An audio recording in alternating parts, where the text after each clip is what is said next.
today we're looking at how to create a strong hashtag strategy on Instagram. So this is Pretty Packages UK, as you can see. They do absolutely gorgeous sort of crafty rainbows and things like that. It's absolutely beautiful. And here, what they've done is they've done kind of like what they've done before. Everything is sort of pastel colored, really bright, all about, like the gorgeous kind of rainbow style colors. So it's all kind of designed to capture your attention and fits in with their brand. And here they've done exactly the same thing. So they've got the products here, and then they've got some little crystals dotted around, and then they've got the beautiful little flower here just to kind of capture your attention.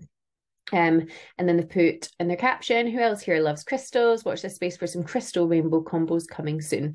So this is then basically publicizing that they've got a new product. So it is designed for people who love rainbows and designed for people who love crystals, and bringing those two things together now. Whilst the image is great and whilst the content's great, this is all about the hashtags. So the hashtags here are fantastic because this goes back to the kind of people who are really interested in gemstones, crystals, in the meaning behind things, in healing, in the way that it makes you feel, in energy, all that kind of stuff. And that is a huge market, particularly on social media.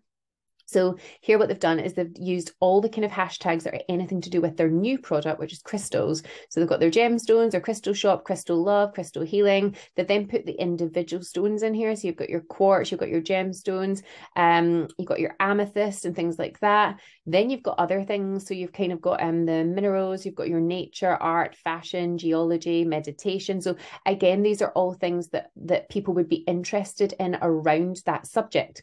Because what we always say when you're creating a hashtag strategy is exactly like this. It's thinking about what is the product. So the product we know are crystals. So what are all the things that people would be looking for around crystals or around, whatever your product is. Then it's thinking about what goes into maybe making the products or any suppliers or anything, that people would be interested in. So again, that would be in the minerals and things like that. Then it's, I guess, what your product does. So is it about healing? Is it about helping? Is it about supporting? There'll be hashtags around that. There might be local ones. So if you're based in a specific location, you would add in local ones. But if not, it would be, well, actually, if you're interested in crystals and you're interested in healing, then what else are you interested in? Here, it might be fashion, it might be art, it might be meditation. So it's looking at all the hashtags that go with it, because hashtags are signposts back to your Instagram or back to your social media. And the idea is about using things that are going to drive the right people to your social media.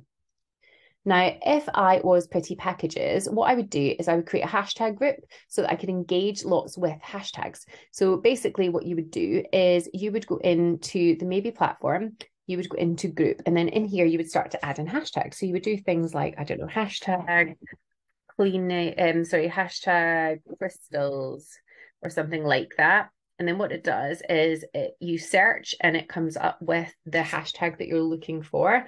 And then it adds it into your profile. And then here it will start collecting all of the posts that for anyone who uses hashtag crystals. And that means that then if you are launching, say, a crystal product or a jewelry product or anything like that, you can then start to engage within that hashtag, and then you're going to come up to people who are interested directly in your product. Now, this is no different if you are a baker or a butcher or a hairdresser. They're all the same. Ultimately, they would all have their own hashtags. Now, as always, if you've got any questions whatsoever, click on the little blue button. We'd love to help.